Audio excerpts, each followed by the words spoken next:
Assalamualaikum warahmatullahi wabarakatuh. Anak-anak kelas 1. Pada pertemuan ini kita akan membahas tentang bagian yang keempat dari bab 2 ini ya.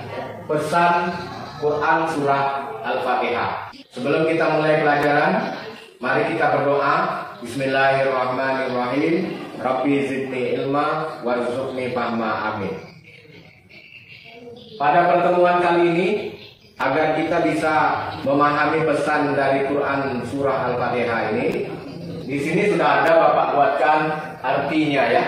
Kita coba baca agar kamu bisa memahami pesannya. Apa pesan dari surah Al-Fatihah?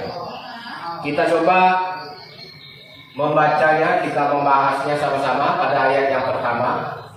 Bismillahirrahmanirrahim. Artinya, dengan nama Allah yang Maha Pengasih dan Maha Penyayang.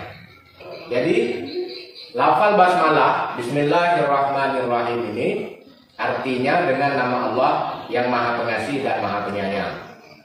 Nah, pada pertemuan yang pertama pada bab 2 ini tentang Quran surah Al-Fatihah, kemarin kita telah mempelajari tentang basmalah ya. Jadi basmalah itu Bismillahirrahmanirrahim ini harus dapat kita biasakan dalam kehidupan kita sehari-hari. Ketika ingin memulai semua kegiatan kita, maka diawali dengan basmalah. Kenapa harus diawali dengan basmalah? Karena artinya dengan nama Allah Maha Pengasih dan Maha Penyayang. Ingin pakai baju, kita membaca basmalah Bismillahirrahmanirrahim dengan nama Allah yang Maha Pengasih lagi Maha Penyayang. Ingin belajar, kita baca basmalah Bismillahirrahmanirrahim dengan nama Allah Maha Pengasih Maha Penyayang. Semua kegiatan yang kita lakukan diawali dengan bacaan basmalah. Pada ayat keduanya, Alhamdulillahirabbil alamin, artinya segala puji bagi Allah, Tuhan seluruh alam. Pesannya bahwa Allah ini adalah Tuhan seluruh alam. Oleh sebab itu kita harus selalu memujinya dengan bacaan hamdalah. Alhamdulillahirabbil alamin. Perbanyak membaca Alhamdulillahirabbil alamin. Ketika diberi uang jajan yang banyak, Alhamdulillahirabbil alamin. Ketika dibelikan sepeda, Alhamdulillahirabbil alamin. Semua itu adalah nikmat dari Allah Subhanahu wa taala. Ketika kita mendapatkan rezeki, Alhamdulillahirabbil alamin. Kita selalu memuji kepada Allah, Tuhan seluruh alam. Ketika kita dipuji, misalnya kamu dipuji oleh orang, wah anak kelas 1 ini pandai-pandai, Alhamdulillahirabbil alamin. Segala puji bagi Allah, Tuhan seluruh alam. Kita kembalikan kepada Allah. Segala puji bagi Allah. Alhamdulillah, segala puji bagi Allah.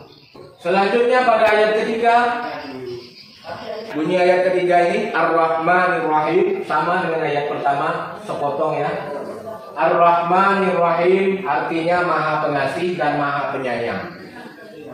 Allah menegaskan 2 kali di dalam surah Al-Fatihah ini bahwa Allah itu Maha Pengasih dan Maha Penyayang. Jangan berputus asa terhadap rahmat Allah ya, karena Allah itu Maha Pengasih dan Maha Penyayang. Dan juga jangan kita ini meremehkan kasih sayang Allah. Allah telah memberikan kasih sayang kepada kita, jangan kita remehkan kasih sayang Allah. Ya, sama juga dengan orang tua kan. Kamu telah dikasih sayang oleh orang tua kamu, ayah dan ibu, jangan kamu remehkan kasih sayang orang tua itu. Wujudkanlah impian orang tua kita. Orang tua tentunya ingin anak-anaknya menjadi anak-anak yang berilmu, anak-anak yang berhasil dalam kehidupannya. Kan begitu ya. Lalu kamu sudah mendapatkan kasih sayang dari orang tua, kita harus membalasnya dengan belajar sebaik-baiknya agar apa yang diinginkan oleh orang tua kita bisa terwujud. Kita lanjutkan pada ayat keempat, Maliki Yaumiddin. Artinya penguasa di hari pembalasan.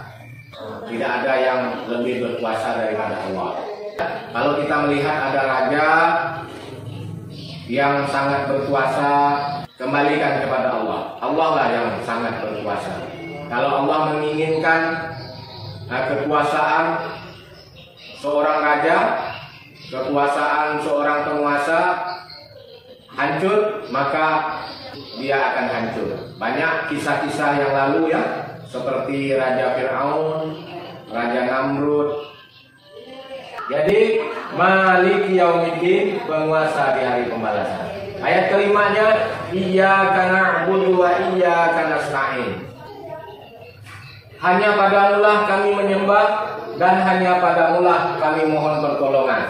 Pada ayat kelima ini, setelah Allah jelaskan Allah itu maha berkuasa di hari pembalasan, kata Allah, kamu harus menyatakan bahwa hanya kepadamu lah ya Allah kami menyembah dan hanya kepadamu lah kami mohon pertolongan, kata Allah ya.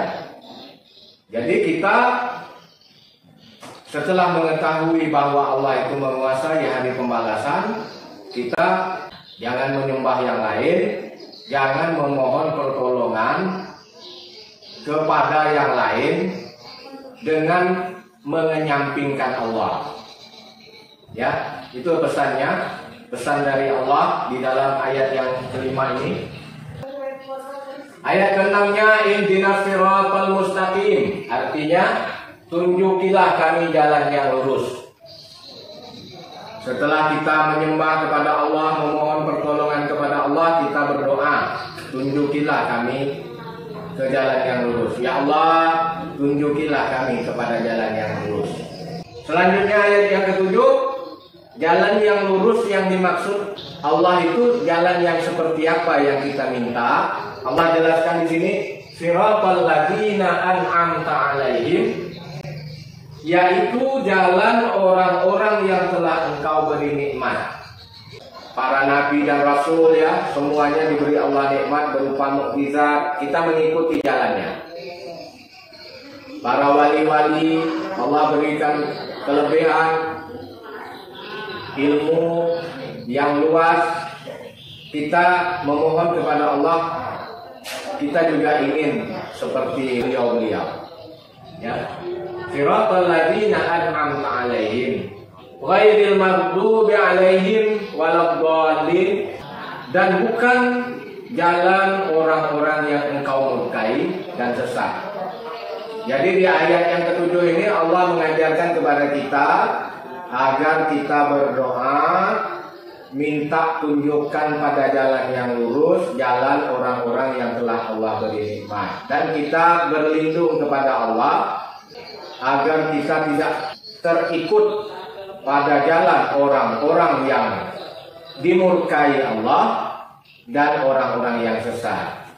Ya, ini pesan dari Quran surah Al-Fatihah. Demikian, semoga bermanfaat apa yang dapat kita pelajari pada pertemuan kali ini. Kita baca hamdalah bersama-sama. Alhamdulillahirabbil alamin. Assalamualaikum warahmatullahi wabarakatuh.